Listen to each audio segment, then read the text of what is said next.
नमस्कार दोस्तों, मैथ्स की उड़ान में आपका स्वागत है।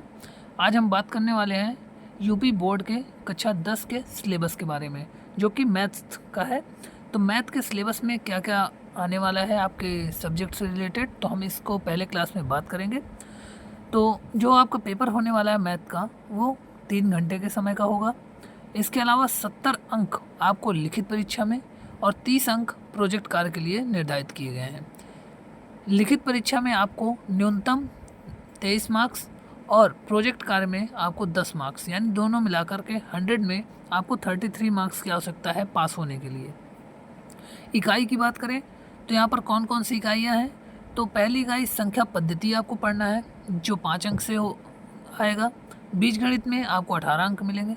निर्देशांक ज्यामिति के 5 अंक, ज्यामिति के 10, त्रिकोणमिति के 12, मेंसुरेशन के 10 और सांख्यिकी तथा प्रायिकता इस यूनिट से 10 अंकों का पेपर में आपको क्वेश्चन मिलने वाले हैं। तो इस टोटल मिलाकर के 70 अंकों का पेपर आपको बनने वाला है। अब बात करते हैं संख्या पद्धति की। तो संख्या पद्धति में आपको वास्तविक संख्याएं पढ़ना है। अंक गणित का आधारभूत प्रमेय उदाहरण सहित है √2, √3, √5। इसके अलावा अपरिमेय संख्याओं का पुनर्भ्रमण, अपरिमेय संख्याओं का सत्यापन, ये 5 अंकों का आने वाला है। दूसरा आपकी इकाई है बीजगणित, जहाँ पर आपको बहुपद पढ़ना है, 2 चर वाले रैखिक समीकरण युग्म पढ़ना है, द्विघात समीकरण पढ़ना है, समांतर श्रेणियाँ पढ़ना है। ये दूसरे चैप्टर पर 4 चैप्टर है दूसरी इकाई पर बीजगणित में। इसके अलावा इकाई 3 निर्देशांक ज्यामिति से रिलेटेड है, जो 5 अंकों की आने वाली है। यहाँ पर रेखा द्विविमीय यानी 2 डायमेंशनल आपको रेखा पढ़नी है, जहाँ पर निर्देशांक ज्यामिति की अवधारणा, रैखिक समीकरणों के ग्राफ, दूरी सूत्र और विभाजन सूत्र आपको पढ़ना होगा। इकाई 4 की बात करें तो यहाँ पर ज्यामिति आने वाली है। ज्यामिति में जो पहला चैप्टर रहने वाला है वह त्रिभुज का है, जहाँ पर आपको समरूप त्रिभुज की परिभाषा, उदाहरण प्रति उदाहरण ये देना है। इसी त्रिभुज में बात करें तो त्रिभुज की एक भुजा के समानांतर खींची गई रेखा त्रिभुज की शेष 2 भुजाओं को समान अनुपात में विभाजित करते हैं। ये अलग अलग प्रमेय दी हुई हैं 5। इन्हीं प्रमेय में त्रिभुज में आपको पढ़ना है।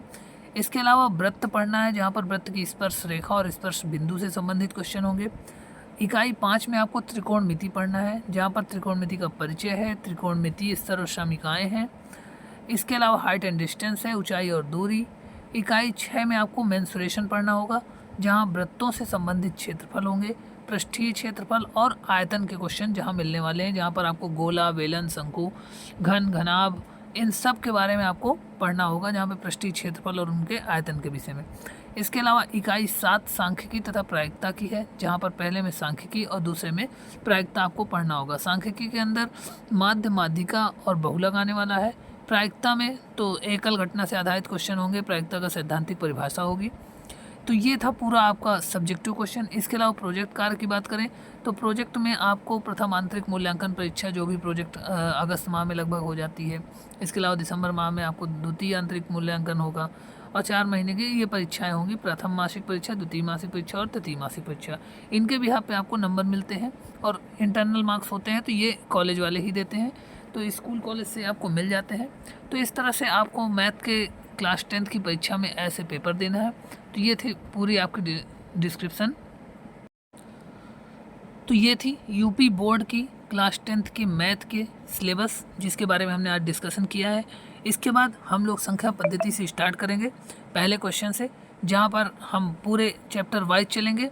तो अगर आपको वीडियो अच्छा लगा है तो इसको लाइक ज़रूर करें, अपने सभी दोस्तों के साथ वीडियो को शेयर ज़रूर करें, ताकि हम जैसे ही क्लास स्टार्ट करते हैं वैसे ही आप सभी को कंप्लीट कोर्स के सभी वीडियो शुरुआत से ही देखने को मिल जाएं और समय रहते ही आप अच्छी तैयारी कर सकें। तो लाइक करना ना भूलें, सब्सक्राइब करना ना भूलें। मिलते हैं अगले वीडियो पर। नमस्कार।